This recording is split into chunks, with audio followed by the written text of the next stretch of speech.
nearshore and shore bugs at BCCI, and a comparison of their grooming and cleaning behavior. That's quite a mouthful. But it's really just trying to see, observing their behaviors and then comparing it to their little relatives that don't live on the water. The functions of grooming, very important. Clean sensory appendages are vital for detecting signals. This is a cockroach, but I've been using a former study on cockroach cleaning behavior as a reference, and it's been very helpful. Another one that relies on that for receiving signals would be like moths with their giant feathery antennas. You can see a lot of those. Removal of pathogens, debris, maintaining the water repellent cuticle, very important for my water striders that I'm studying. Maintaining aerodynamics for flying things, and sharpening the beak. The true bugs have the beak. You've got to keep it sharp to eat things and poke things. Exploding surface tension, constant cleaning. We chose Garrus ranges because it's our most common water strider. It's very large and durable, and there's a lot of them, and it makes it easy to collect and study. The very fine hairs that cover its body are what allows it to skate on the surface because it tracks air between the body and the surface of the water. So I'm studying how their cleaning regimens affect this and their ability to do that better.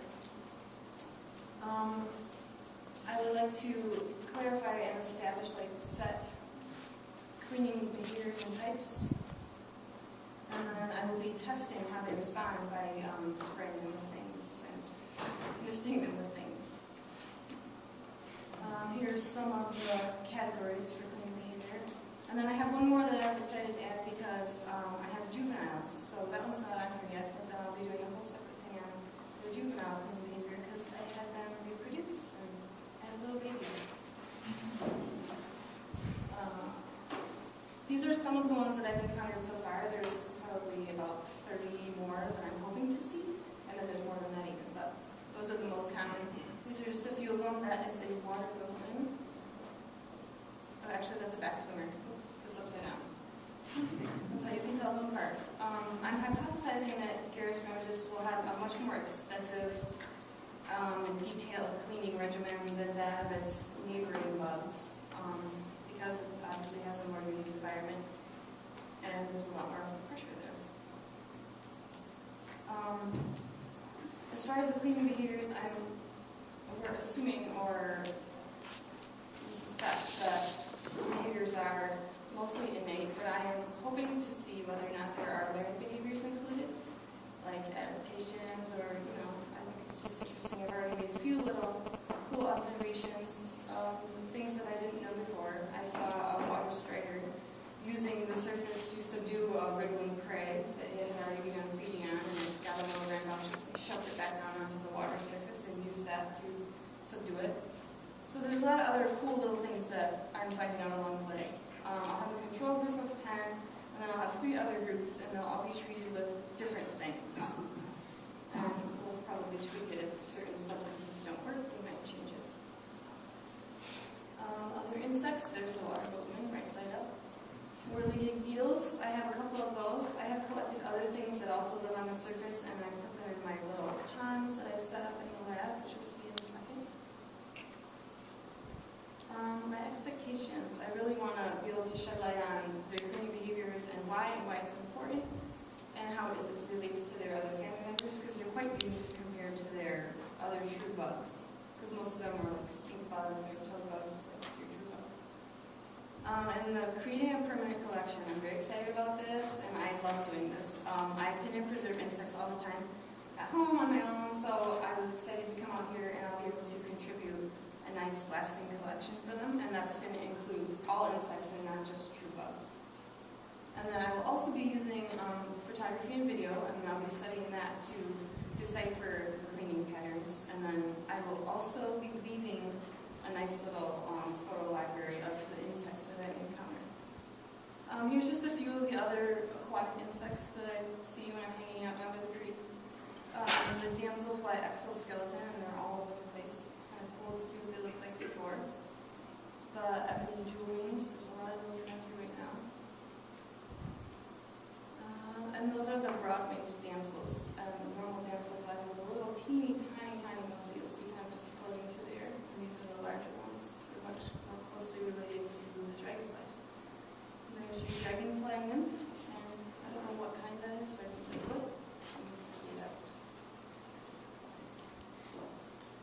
my setup.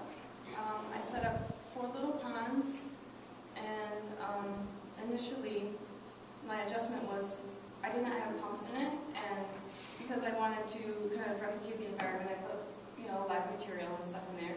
But with the water sitting stagnant for a week and a half, or it was about 2 weeks before I had to change it, it developed like a slight oily film on the surface, and unfortunately I lost most of my test subjects.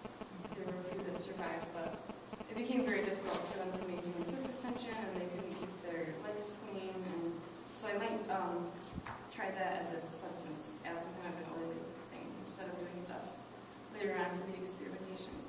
So just to get it up and running and to have a good system established, I had to add pumps, and because of, I put them on an angle so that it would create a really slow, lazy current, and that seems to be perfect. It keeps the surface clear, and they like it because it's not too fast.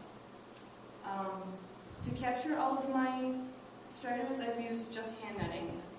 I was going to maybe use a respirator, but it's kind of clumsy, and their legs are really long and delicate, and the hand netting is not really the part. I would turn it back into. And then just filling the pools and doing water changes. There's me trying to simulate the environment. I figured if they had a more natural environment, I would get more natural behaviors. And also, I didn't want to take pictures in a hot pink kiddie pool. So. Feeding, I've been culturing fruit flies and then catching wild insects as well to give them variety, and then taking pieces of plants that are submerged that have a lot of insect larvae on them, stuck to them, and throwing that in there, and that provides some natural food too. But you can see this little guy eating his fruit fly. I just think he's so cute. He's his bright red eyeball. The synoptic collection, here's just an example of some of the pinning I'll be doing. And I have a lot of stuff pinned already and more to be done, and I don't have hardly any of it keyed out. I have common names on, and now I need to go through and refine that and make sure I have the right thing. Here are a few of what I have so far. Like I said, I have a lot more yet, so it's just a couple. And then the photography, here's a few examples of the kind of pictures that I'll be leaving, and these will all be keyed out and labeled so they'll have scientific information for them. Awesome. And they can use this too. So we're going to take a, yeah, I was going to say, we're going to, I guess, does anybody have any questions before we switch? I was going to let Melena work on the computer while you